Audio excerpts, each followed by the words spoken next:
Chappelle.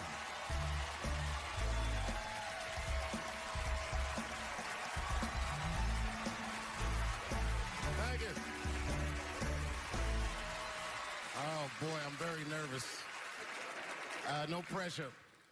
During the civil rights movement, I can't read what's on the teleprompter. Some about black America and white America. There's black Americans and there's white Americans. We're all one America. So if you don't mind, this is not live, is it? I imagine whatever I say, you could just edit it out. Let's try it a few ways. Lou, are you in the booth? I am. All right, good. You know what, Lou? Let's just play around with it and see if we can get it right, get this clip package on, and then let me go home, all right? You got it. All right.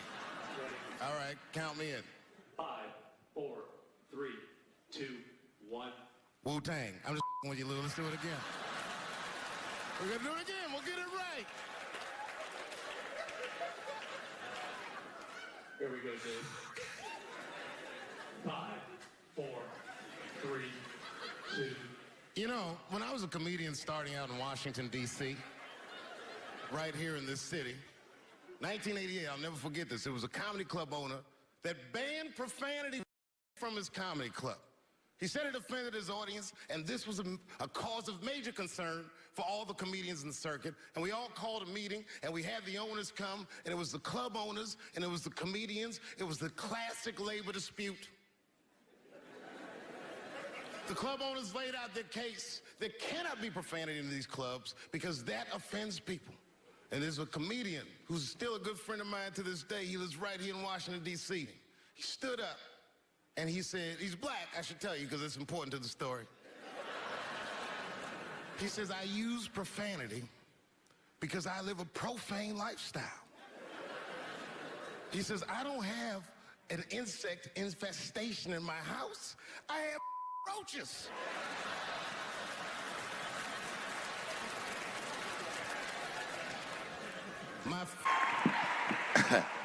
Man, I gotta tell you, when I was sitting here watching what all the other honorees have done with their lives, I started feeling like shit, like this is terrible.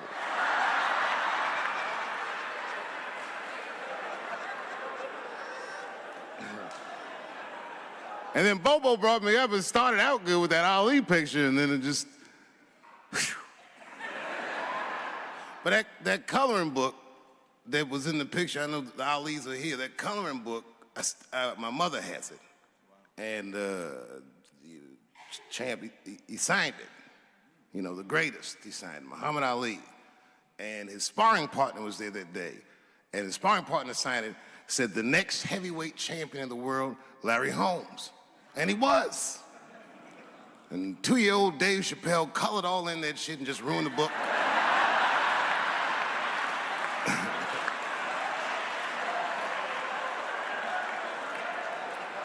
But I remember part of the book that I remember real vividly because I asked my mother about it when I was a kid. There's a part where there's a picture of Ali throwing his Olympic gold medal into the Ohio River.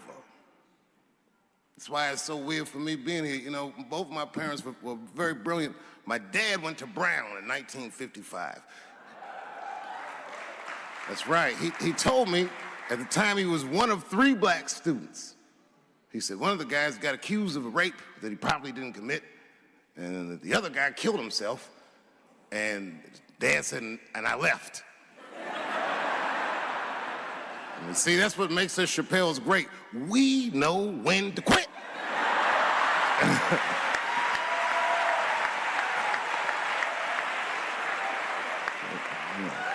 They all just live to fight another day.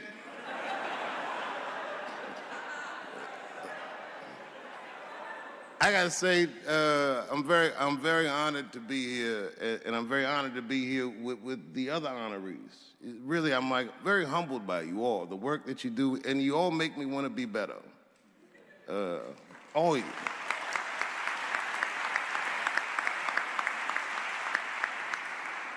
And you know, I was gonna stop doing stand-up for a while because 4 comedy specials in a year is like, that's a lot, you know. But you know, shout out to my colleagues in comedy.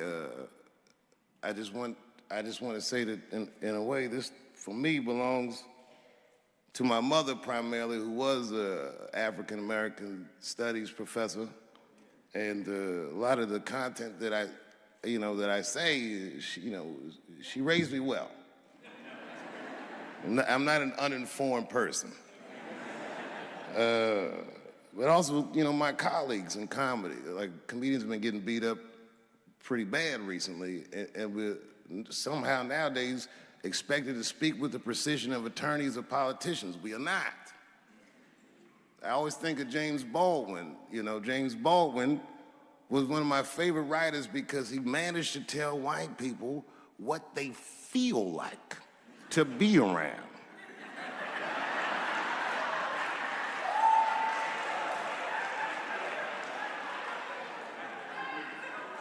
So I ain't gonna hang up my gloves yet.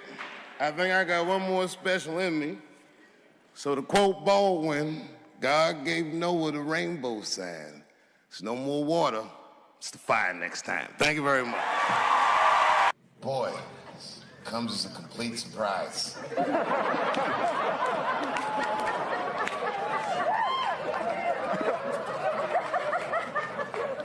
I read all the reviews, and they said so many terrible things. They were embarrassed for me. I had lost my way. It wasn't even worth watching. I hope all you critics learn from this. This is a teachable moment. Shut the fuck up forever.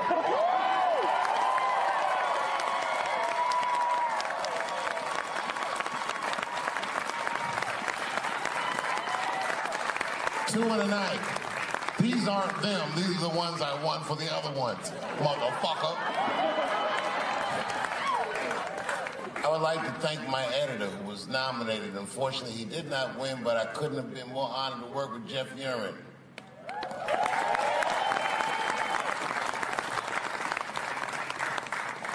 Stan Lathan has been directing television since 1968.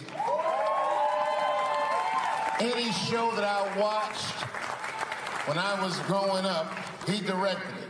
From Sesame Street to Sanford and Son to Good Times to Everything Black. And finally, you motherfuckers finally gave him an Emmy tonight. He deserves so much more, but I'm glad you came around.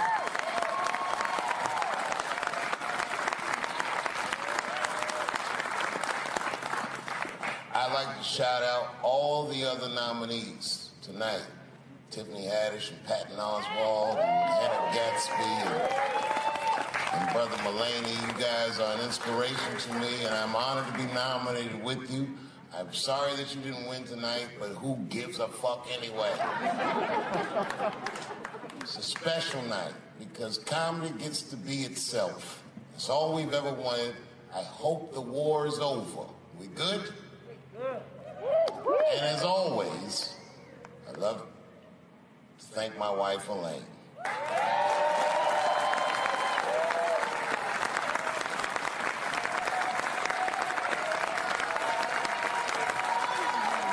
That's right. Elaine has been with me for the last 25 years and had to endure the pains of living with the greatest comedian ever. See you on Monday. Thank you very much. Good night. Thank you. Thank you. I like not knowing what's going to happen. I like making memories. Sometimes I do all this crazy shit around my colleagues just so that they can tell their friends I did it. But rather than talk about myself, just briefly, I want to just talk about my genre. Stand-up comedy is an incredibly American genre. I don't think any other country could produce this many comedians. And unbeknownst to many people in this audience, I don't think there's opinion that it exists in this country that is not represented in a comedy club by somebody. Each and every one of you has a champion in the room. We watch you guys fight, but when we're together, we talk it out. I know comics that are very racist, and I watch them on stage, and everyone's laughing, and I'm like, that motherfucker means that shit. Don't get mad at them, don't hate them. We go upstairs and have a beer, and sometimes I even appreciate the artistry that they paint their racist opinions with. Man, it's not that serious. The First Amendment is first for a reason. The Second Amendment is just in case the first one doesn't work out. We gotta let some air out of the ball, man. The country's getting a little tight. It doesn't feel like it's ever felt in my lifetime. So tonight, I am honored that my colleagues are here in comedy and in music.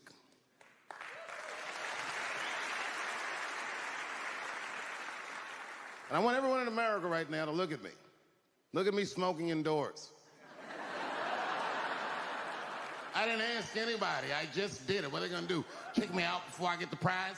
No, nigga, this is called leverage.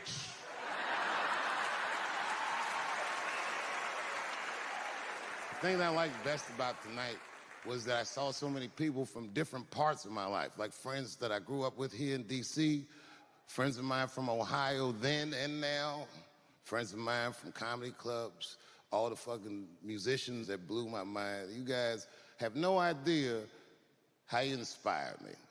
I want to give a special shout out to my OG, Tony Woods. Miles Davis has a quote.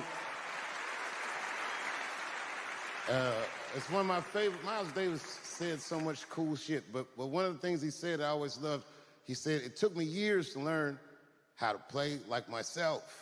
You know, he would watch other musicians and he would try to play like Dizzy or Bird or all the guys who were great. Tony Woods was my Dizzy and Bird if I was a Miles. I was trying to play like you. You were the first person I ever saw do it absolutely right. You were fearless and you told the truth. There's something so true about this genre, when done correctly, that I will fight anybody that gets a true practitioner of this art form's way, because I know you're wrong. This is the truth. And you are obstructing it. I'm not talking about the content, I'm talking about the art form. Do you understand? Do we have an agreement? And what I really wanted to say tonight, and I'm glad I get the platform to do it, I'm gay. I am gay, and I can't wait to see what this does for my career, being gay like this. So many special shout-outs. One of the main architects of the comeback of the century, my brother and my mentor, the mighty Stan Lathan. I never dreamed that I would be able to work with someone as great as you. These last 5 specials, straight fire. I wouldn't want to do another special with anybody else but you. So eat your motherfucking vegetables and live as long as you can, because we doing a few more of these bitches. Neil Brennan, your speech made me cry, because it reminded me of all those hard days of work and all that money I never got for it. The other real special shout out I gotta make, because none of this would have been possible on any level without this person, is my mother. Mom. My mother. Mom. You have no idea what I put this woman through. If you had just given birth to me, that would have been more than enough. But the fact that you raised me and raised me well, we had a real oral tradition in our house. I knew the word griot when I was a little boy. A griot was a person in Africa who's charged with keeping the stories of the village. Everyone would tell a griot the stories, and they would remember them all so that they could tell future generations. And when they got old, they'd tell them to someone else. And they say in Africa, when a griot dies, it's like a library was burnt down. And my mother used to tell me, before I ever thought about doing comedy, she said, you should be a griot. And she'd fill me with every story of black life. You know, she's educated in African-American studies, and she would let me understand the context that I was being raised in, that I'm being raised in a hostile environment that I have to tame. By the time I was 14 years old, I was in nightclubs, mastering an adult world. It was terrifying.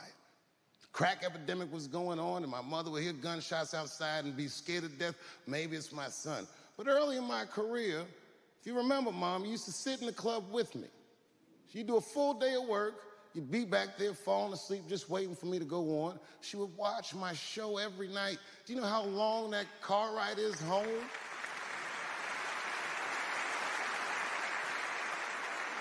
How many of you have ever heard your mother say, pussy jokes were a little too much tonight, son?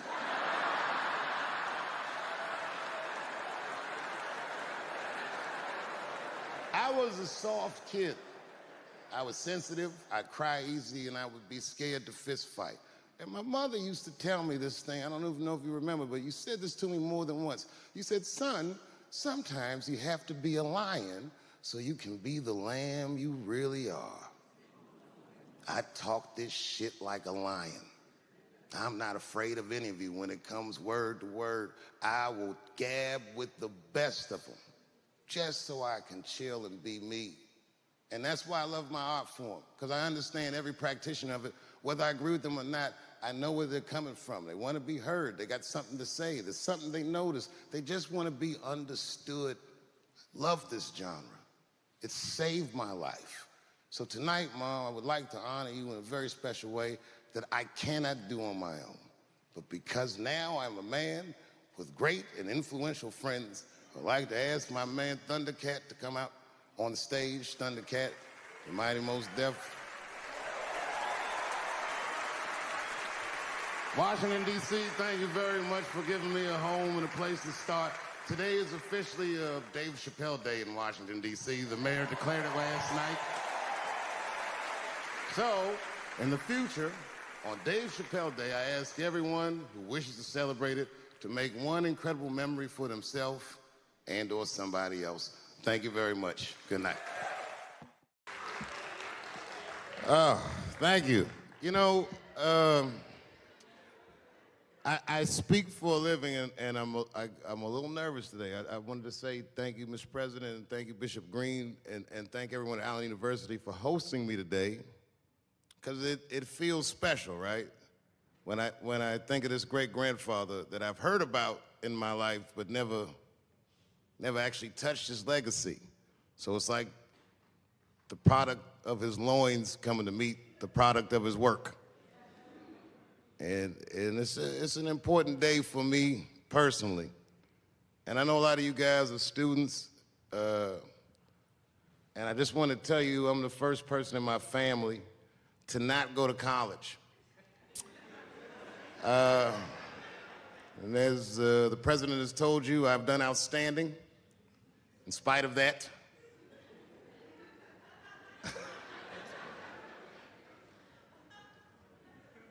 But one thing I did want to say, and one thing today just made me think about, for all the things that I've done, I'm most renowned for what I didn't do.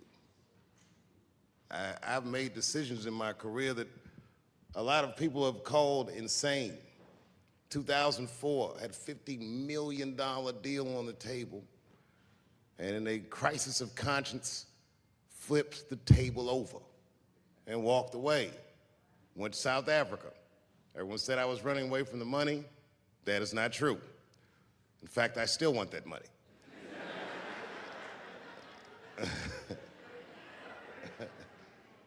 The idea that I wanted to just share with you guys is the idea that sometimes you do what you think is best, whether anybody understands it or not.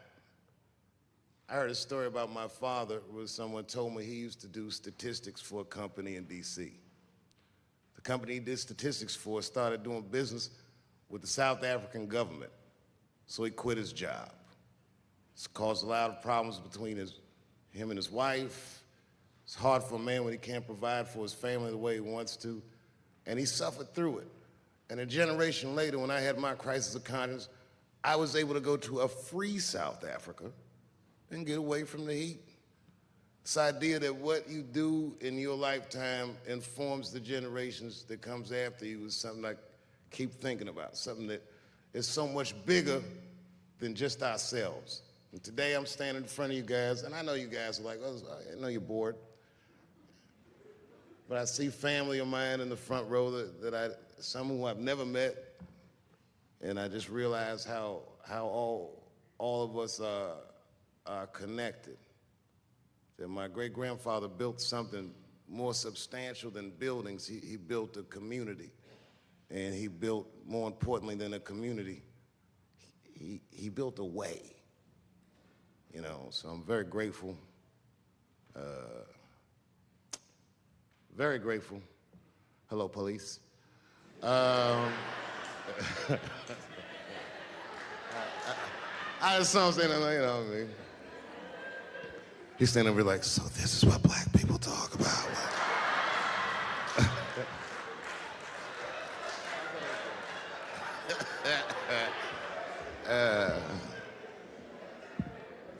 I just want you guys to remember, you know, that right now there's this thing where ethics aren't what they used to be. This idea that people are trying to replace the ideas of good and bad with better or worse.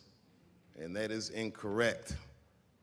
You gotta keep your ethics intact because good and bad is a compass that helps you find the way. And a person that only does what's better or worse is the easiest type of person to control. They are a mouse in a maze that just finds the cheese. But the one who knows about good and bad will realize that he's in a maze.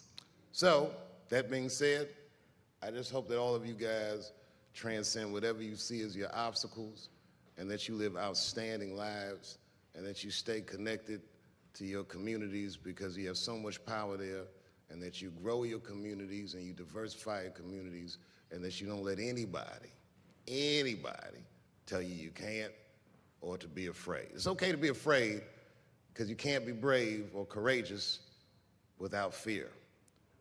The idea of being courageous is that even though you're scared, you just do the right thing anyway. So in 2004, I walked away from $50 million, and in November, I made a deal for $60 million. So,